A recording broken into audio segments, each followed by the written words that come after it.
The rain came first, not the monsoon downpour that soldiers had learned to sleep through, but a thin, needling drizzle that turned red laterite dust into a paste the color of dried blood. It was 2:47 hours, the 14th of April, 1969, on a low rise of cleared ground 11 kilometers from the Cambodian border, a position the maps called Fire Base Talon, and the men who lived on it called the Rock, because from the air it looked like a stone dropped into a green ocean. The ground did not smell like rain. It smelled like diesel and gun oil and the sweet rot of the jungle pressing in from every side. Somewhere out past the wire, a bamboo stalk cracked. Not wind. Wait. Staff Sergeant Daniel Reyes, 26 years old, out of Corpus Christi, Texas, lay against the sandbagged lip of his fighting position and did not move for 11 full seconds, counting them the way his father had taught him to count between lightning and thunder, back on the Gulf Coast, in storms that had never once tried to kill him. 11 seconds, and no second crack followed, and that silence somehow felt worse than the sound had. He was trying to guess how many men it would take to break this hill, and how long 31 Americans could hold it if the number was as bad as his gut told him it was. That was the question that would not leave him alone for the rest of the night. How do you keep a man shooting when he can count his own bullets, and he knows the count runs out before the enemy does? Firebase Talon existed for one reason. It sat astride a footpath the intelligence officers had named Infiltration Route 7B, a route that fed North Vietnamese Army regulars and their equipment down out of Cambodian sanctuaries and into the populated lowlands of Tay Ninh Province. It was not a famous hill. It had no strategic name that would ever appear in a history book.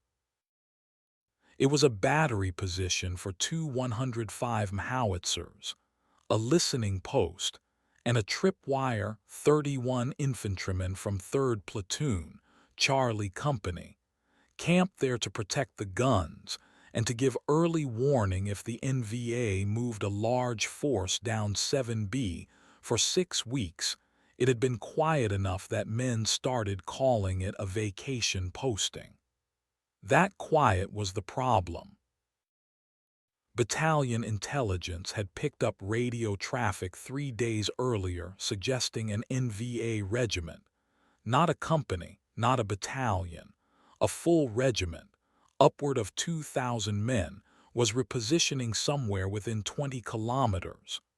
Nobody at battalion believed the regiment would waste itself on a fire base this small. Their reasoning wasn't unsound on paper. Doctrine said a regiment bypassed strongpoints it didn't need, especially strong, and defended by fewer than 24 guns. Reyes believed something different.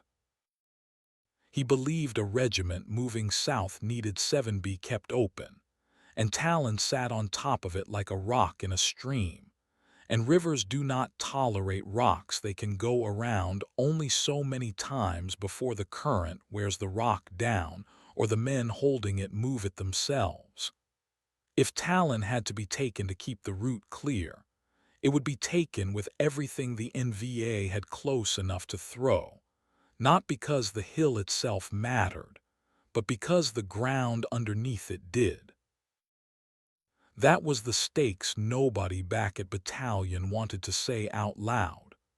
This quiet hill might be worth clearing at any cost, precisely because it mattered so little to anyone but the men standing on it and the regiment that needed to pass by it in the dark. A fire base named on no map that tourists would ever visit, defended by 36 men most of America would never hear about, sat squarely across the only route a regiment needed clear that week. And that accident of geography was about to decide who lived and who didn't on a hill nobody back home had ever heard of and few would ever hear of again. The order that put 3rd Platoon on that hill had come 9 days earlier, relayed over a crackling PRC-25 handset from Captain Thomas Abelman, Charlie Company's commander, to Lieutenant Mark Delacroix, 23, the platoon leader, a Louisiana State engineering student who had traded a slide rule for a map case 11 months before. Delta 6, this is Charlie 6. Put your people on the high ground east of the guns, dig deep, and hold until relieved. Copy. 31 men, 2 M60 machine guns, 181 mortar with 60 rounds, and small arms ammunition calculated at the standard basic load.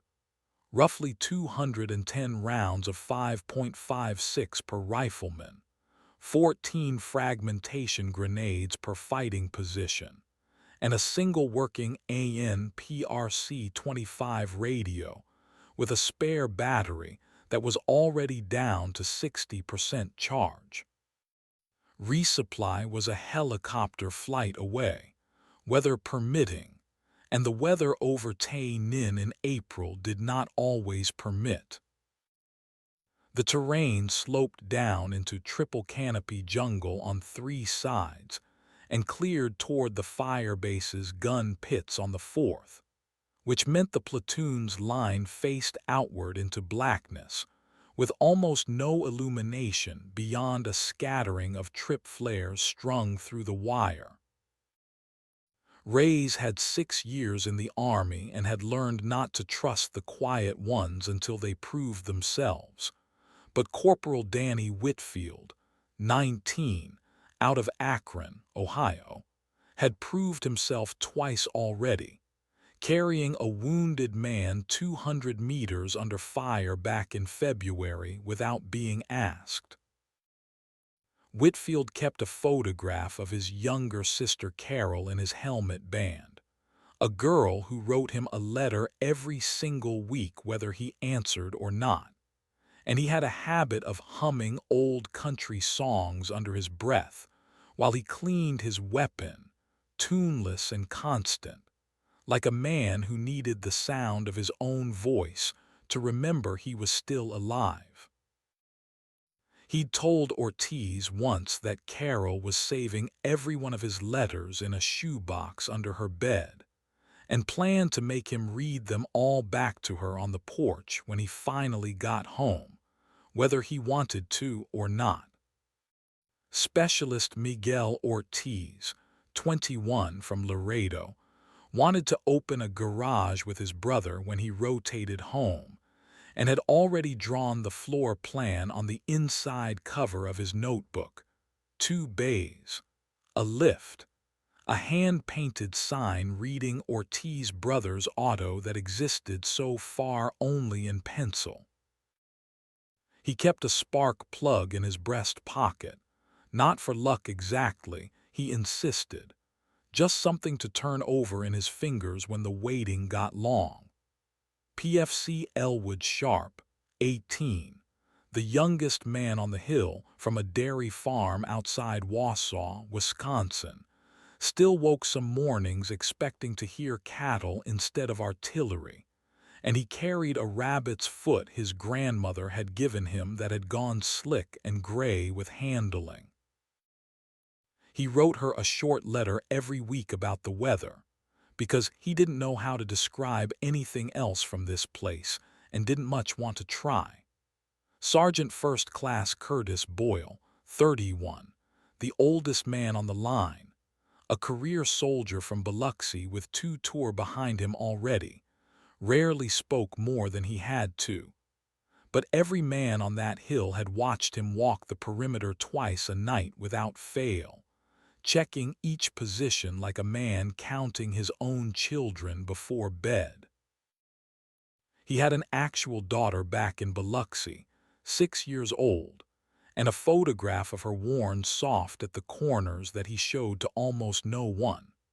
And Private Kenji Watanabe, 20, from Sacramento, a radio man's assistant who had memorized the call signs of every unit within 10 kilometers, because it gave him something to do with his hands when his hands were shaking, a habit that had started as nervousness and had quietly turned into a skill the whole platoon had come to depend on.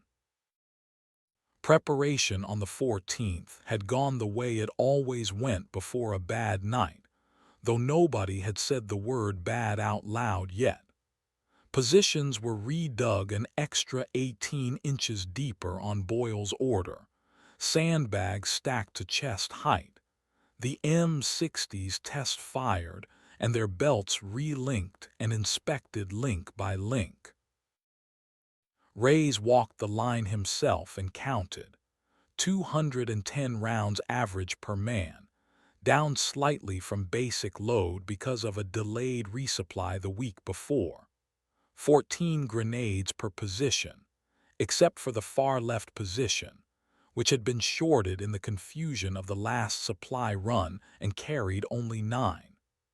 The mortar crew had 60 high-explosive rounds and 11 illumination rounds, and illumination was the one thing standing between this platoon and total blindness once the moon set. The single vulnerability every man on the hill already knew about and nobody had fixed was the left flank, a shallow saddle in the terrain where the wire thinned to a single strand because the engineers who strung it 3 weeks earlier had run out of concertina before finishing the job. Boyle had radioed it up twice. Both times the answer had come back the same. Noted, will address on next resupply. The saddle stayed open, a 40-meter stretch of ground with nothing but one thin coil of wire, and a man's rifle standing between it and the rest of the perimeter. Whitfield's fighting position sat closest to it, and Whitfield knew it, and he'd told Ortiz 2 nights before, half joking, that if the NVA ever found that gap, they'd come through it like water finding a crack in a dam. Neither of them had laughed particularly hard when he said it. Something else was moving out past the wire that night besides the regiment battalion had warned them about. Something the platoon wouldn't understand until nearly an hour into the fight, when a captured runner's satchel would explain exactly why the timing of this attack had been chosen down to the minute, and exactly why the left flank had been scouted so precisely. For now, all Reyes knew was that the drizzle had stopped. The jungle had gone quiet in a way that jungle never goes quiet naturally, and somewhere out there, men were moving into position with more patience than fear. At 3:01 hours, the first trip flare ignited over the saddle in the wire, and for 2 full seconds the hillside was daylight white and silent, and then the silence broke apart entirely. A B-40 rocket detonated 8 meters short of Whitfield's position, throwing dirt and shredded sandbag fiber across 3 men, and the darkness beyond the wire came alive with muzzle flashes strung out in a line at least 60 meters wide. Reyes keyed his radio and screamed the 2 words every man on that hill had rehearsed in his head for 6 weeks: contact, contact. And the platoon's 14 fighting positions answered with everything they had. The M60 on the right flank opened up in long, disciplined bursts, tracers arcing green-white into the tree line, and for 90 seconds it looked almost survivable, until the volume of incoming fire told Reyes what his gut had already guessed. This was not a probe. This was not a company. Ortiz, firing from beside Reyes, shouted a number he'd counted off the muzzle flashes alone, I got flashes past 100 meters both ways, Sarge. That ain't one company, and Reyes felt the floor of his stomach drop. Because Ortiz was right. And because 100 meters of muzzle flashes meant at minimum a battalion, maybe more. A raid against 31 men with 2 machine guns and a mortar tube. By 3:16, the mortar crew had fired 11 rounds, and Watanabe was screaming grid corrections into the handset to the battery 200 meters back, whose own 105s had started walking illumination and high-explosive rounds into the tree line in support. The light from the alum round swayed the shadows sideways in a way that made distances lie, made a bush look like a crawling man and a crawling man look like nothing at all. And in that strange half-light Sharp, the farm boy from Wausau, put down the first NVA soldier he had ever killed at a range of maybe 20 meters, close enough to see the man's face for a fraction of a second before the muzzle flash swallowed it. He did not have time to feel anything about it.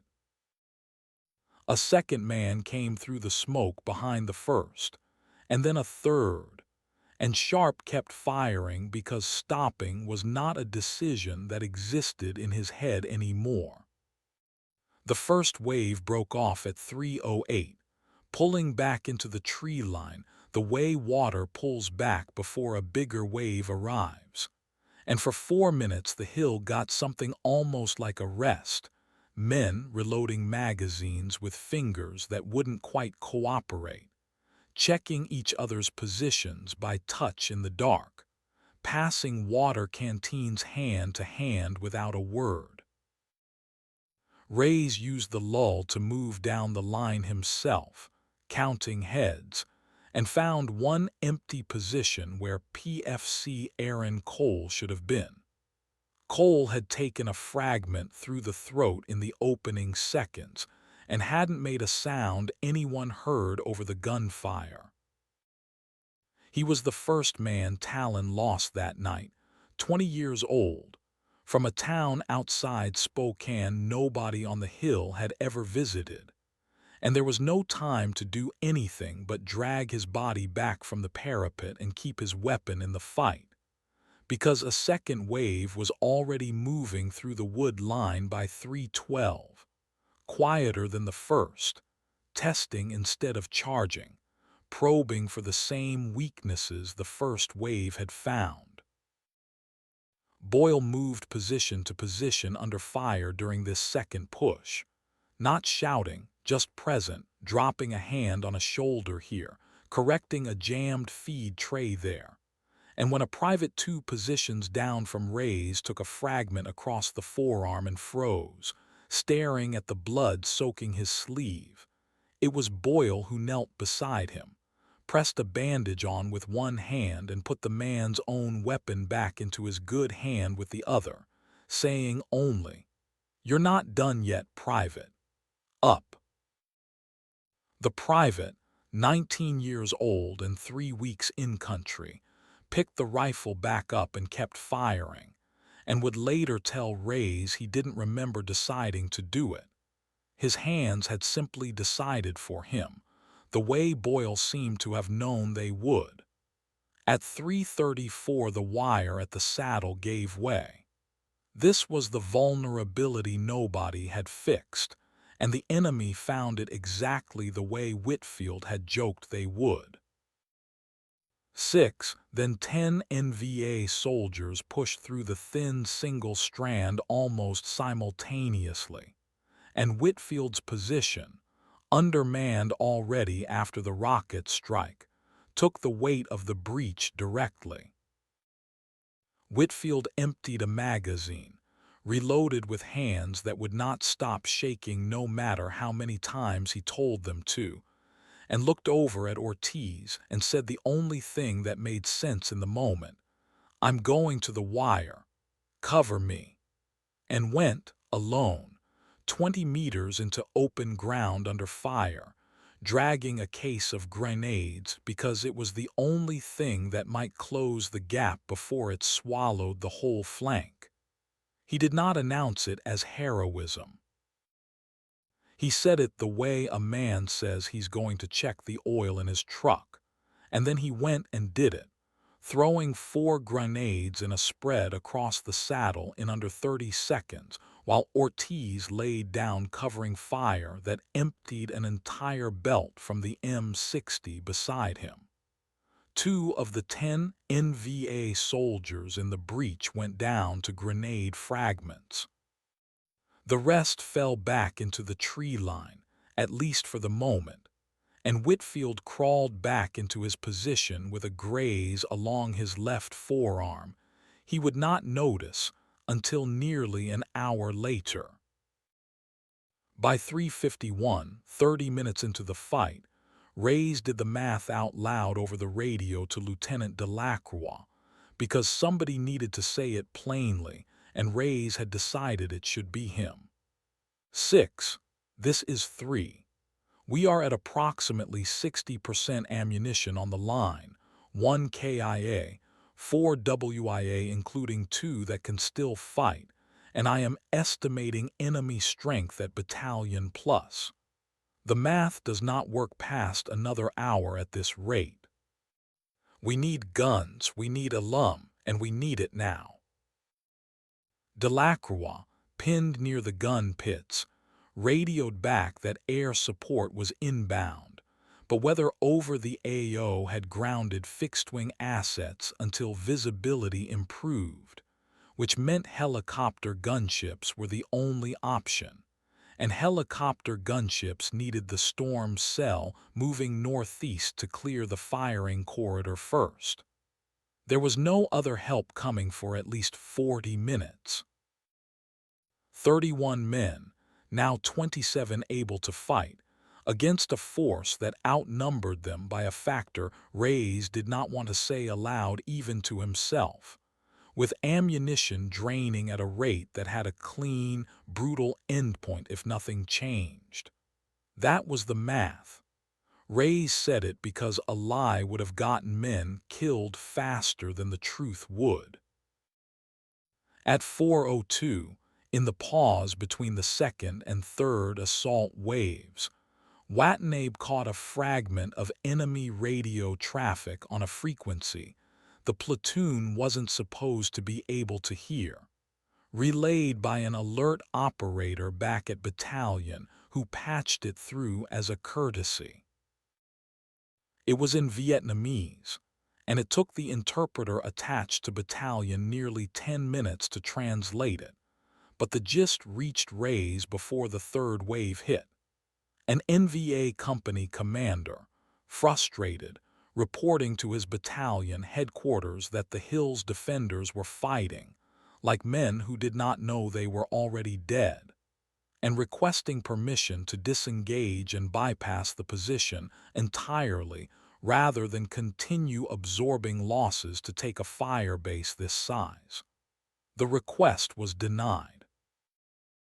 The regiment needed 7B clear that night, and Talon sat on top of it, and so the attack would continue regardless of cost, because the men giving the orders 2 kilometers back in the jungle were doing their own version of Reyes's math, and their number said the hill was still worth the price, even if the company commander on the ground no longer believed it. A satchel recovered days later from a wounded NVA soldier left behind in the withdrawal contained a hand-drawn sketch of Talon's perimeter, remarkably accurate, annotated in grease pencil with a small arrow pointing directly at the saddle in the wire. Proof the position had been scouted deliberately, likely days in advance, by someone who had walked close enough to the wire at night to count the gap in the concertina without ever being seen. It explained why the third wave had split so precisely toward both the saddle and the right flank at once. The NVA hadn't found the weakness by accident during the fight.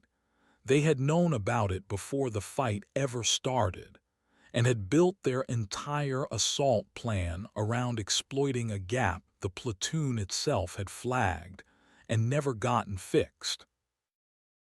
The company commander's frustration made a different kind of sense in light of that sketch. He had been promised an easy breach, and instead found 31 men who refused to behave like a plan on paper. The third wave came at 4:17, and it came harder than the first two combined, a coordinated push against both the saddle and the right flank at once, clearly an attempt to split the platoon's already thin firepower in two directions simultaneously. This was the moment the math doesn't work. Numbers stopped being an abstraction and became a felt thing, the kind of feeling that lives in a man's chest instead of his head. Reyes counted his own remaining rounds 41, and did not say the number out loud to anyone. The mortar crew was down to 9 high-explosive rounds and no illumination left at all, which meant the battlefield was about to go dark in the worst possible way, right as the enemy pressed hardest. It was in this gap, with the moon fully set and the last alum round already fired, that Sergeant First Class Boyle made the decision that would turn the night.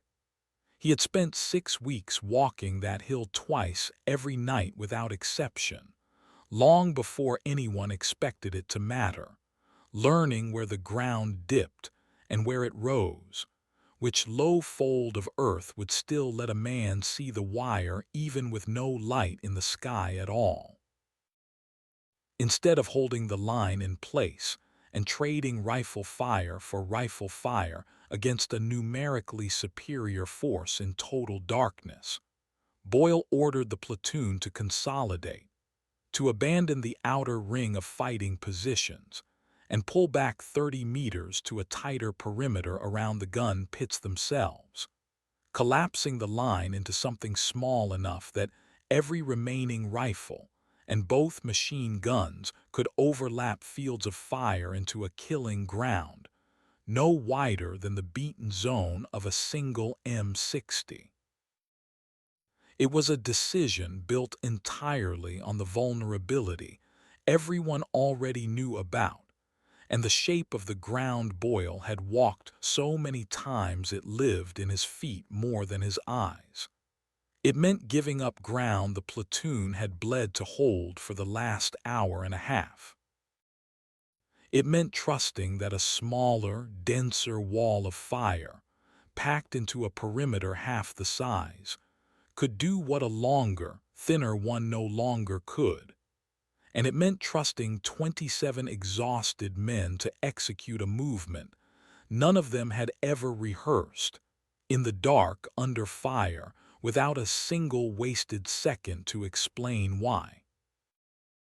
The consolidation worked because the men executed it in under 90 seconds under fire, carrying wounded and ammunition cans with them, and because the 2 howitzer crews at the gun pits, men who were artillerymen, not infantry, but who picked up rifles anyway once the perimeter folded around their own position, added 12 more weapons to a line that badly needed them.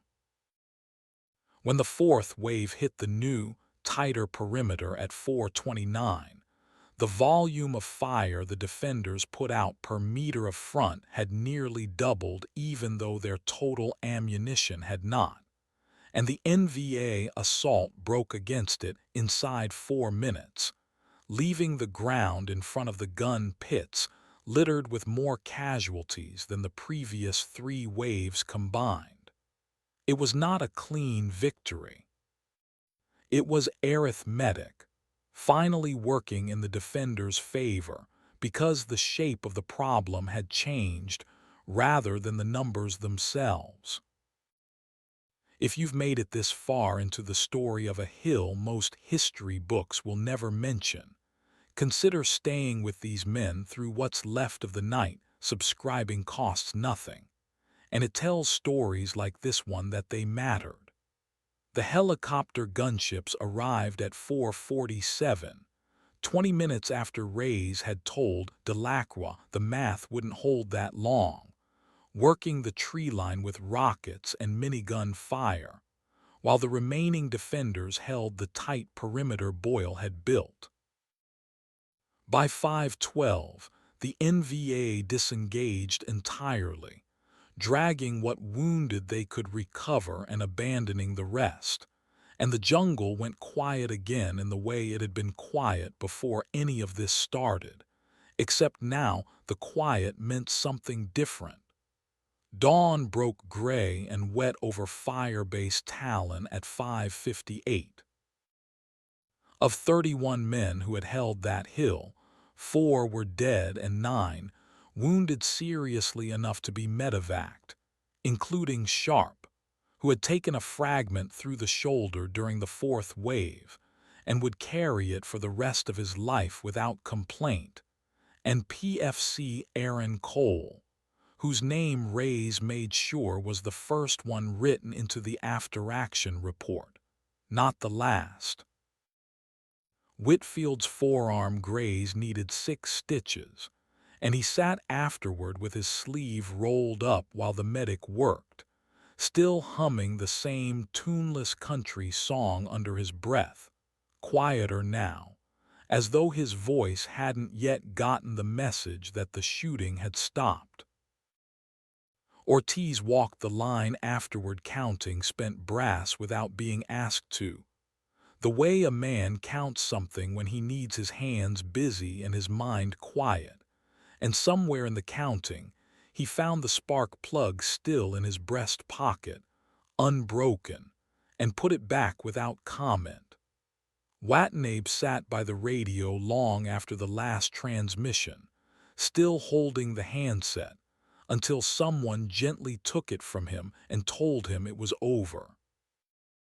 The gun crews who had abandoned their howitzers to fight as infantry went back to their own weapons at first light and fired a final adjustment mission into the tree line, less for effect now than for a kind of closure, a way of putting a period at the end of the night's sentence.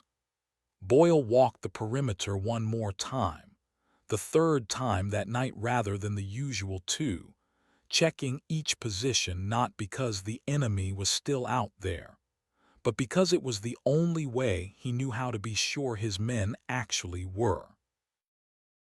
Captain Abelman flew in by helicopter at 6:40 and found Reyes sitting on an overturned ammunition crate, cleaning his rifle with the mechanical patience of a man who had forgotten there was any other way to hold his hands. Abelman asked him what happened out there. Reyes thought about it for a moment before answering. "We ran out of ground to give up, sir, so we made what was left of it count for more." Abelman asked whether Reyes thought the platoon had done something extraordinary. Reyes shook his head.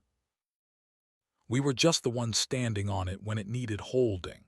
Any other 31 guys would have done the same." He did not say it modestly for effect. He said it because, sitting there in the wet gray morning with 4 names already gone from the platoon roster, it was the only version of the night that felt honest to him. The question that opened this story asked how you keep a man firing when he can count his own bullets and knows the count runs out before the enemy does. The honest answer, the one this hill gave back after 6 hours of darkness, is that the math was never really the thing keeping them there. Reyes could count to 41 rounds. He could not count the reason Whitfield crawled 20 meters into open ground to close a gap in the wire, or the reason Boyle knelt in the mud to press a bandage on a stranger's arm before handing him back his rifle, or the reason 12 artillerymen picked up infantry weapons they hadn't touched since basic training, and added their fire to a line that wasn't technically theirs to defend. None of that shows up in a resupply manifest. It doesn't show up on a map overlay either, the kind battalion staff officers use to decide whether a hill is worth the cost of defending it. It only shows up in the small, specific, unglamorous decisions men make for each other when the numbers say they shouldn't bother. That is what this particular night on this particular hill actually proved, more than any tactic or any radio call for gunships ever could. Courage was never really a math problem. It was always a decision, made over and over, position by position, by ordinary men who had every reason to stop and didn't. Rays would think about that answer for years afterward, long after Firebase, Talon had been abandoned and bulldozed flat, and folded back into jungle that no longer remembered it had ever held 31 men and 2 howitzers. He would think about how the ammunition count had been real, and the math had been real, and none of it had actually decided anything. What decided the night was Whitfield's decision to go to the wire when going was the last thing his body wanted to do, and Boyle's decision to fold the line inward instead of watching it break outward, and Sharp's decision to keep pulling a trigger his hands had never pulled before that night. Multiply that by 31, and you get a hill that held. Subtract even one of those decisions, and the arithmetic tips the other way, and this becomes a story nobody ever tells at all. By 7:30, the sun had burned enough of the morning haze away that the tree line beyond the wire stood out sharp and green against a clean, pale sky, and the ground in front of the perimeter, churned and cratered and scattered with brass casings, steamed faintly where the wet earth met the first real warmth of the day. A medevac helicopter lifted off with the last of the wounded, its rotor wash flattening the grass in a widening circle, and then it banked west and the sound of it faded, and the hill went quiet in the ordinary way hills go quiet in daylight, no longer the loaded silence of 247 hours, but something closer to peace, however temporary. Ray stood at the edge of what had been the outer perimeter, looking down the slope toward the saddle where the wire had given way, and said nothing at all, because there was nothing left that needed saying out loud. If this story stayed with you the way it stayed with the men who lived it, share it with someone who still believes courage is only for the fearless. This hill belonged to men who were plenty afraid, and held it anyway.